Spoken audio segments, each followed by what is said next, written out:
Rena Shah is a Republican strategist, and she joins us now. Rena, the strategy here is clear.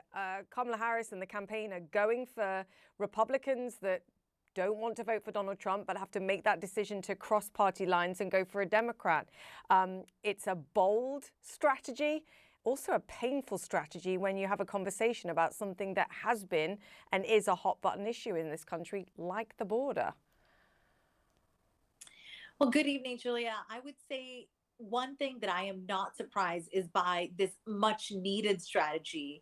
As somebody who understands the need to coalition build, not just back in 2020, but the need in 2024 and moving forward, I understand how critical it is for her to go into the lion's den, so to speak, with this interview.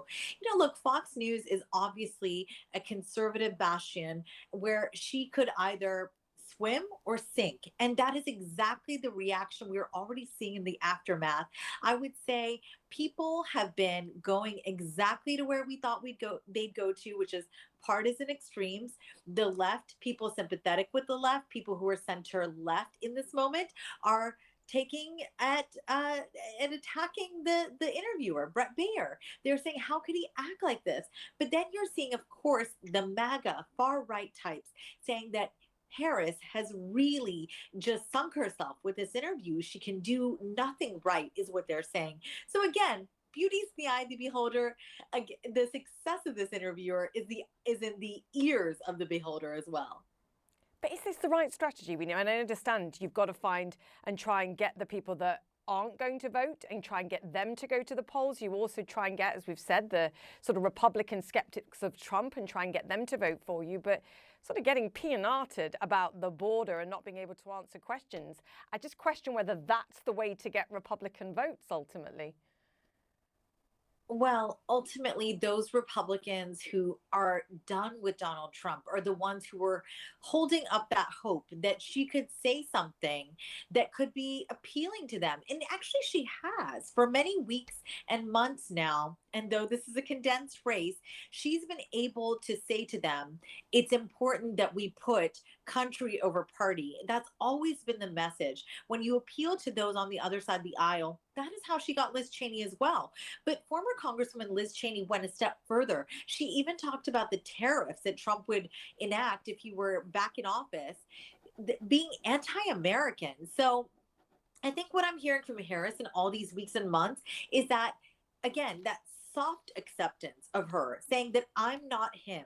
I will not ruin the economy. I am not somebody that you need to be concerned about being a dictator on day one, as Trump has once called himself. I don't know that she's really all in on the economic message, but what I'm saying to you all is, as a strategist, you don't really have to be in this moment, which is so delicate and so ahistorical. All she really has to say is, I'm a better alternative. I will give you a better 4 years that is not as chaotic as Trump. And I think she has succeeded in that way. That's interesting, because even I was watching the rally that she did in Pennsylvania earlier Wednesday, and the message was, look, there's a place for you.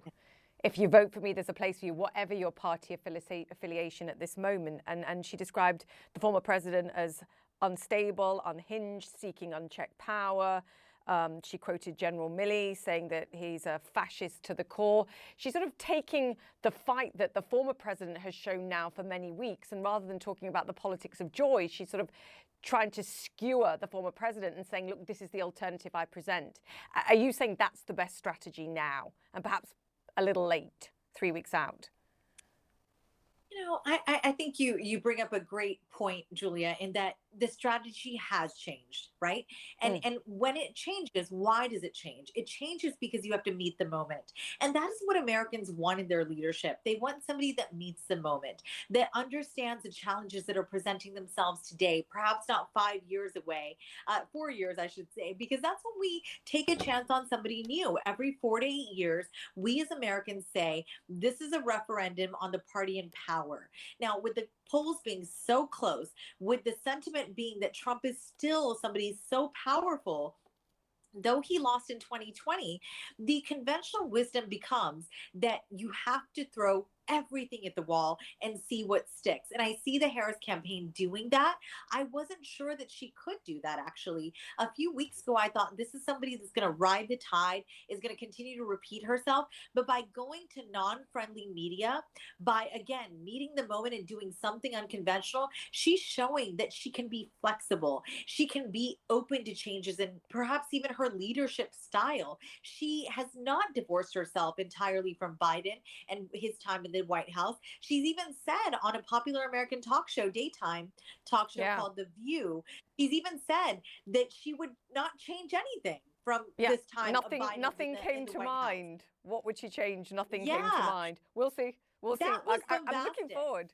I'm looking forward to watching the rest of this interview. To your point, throwing mud around and seeing what sticks. We'll see whether she got stuck on some of these answers as well.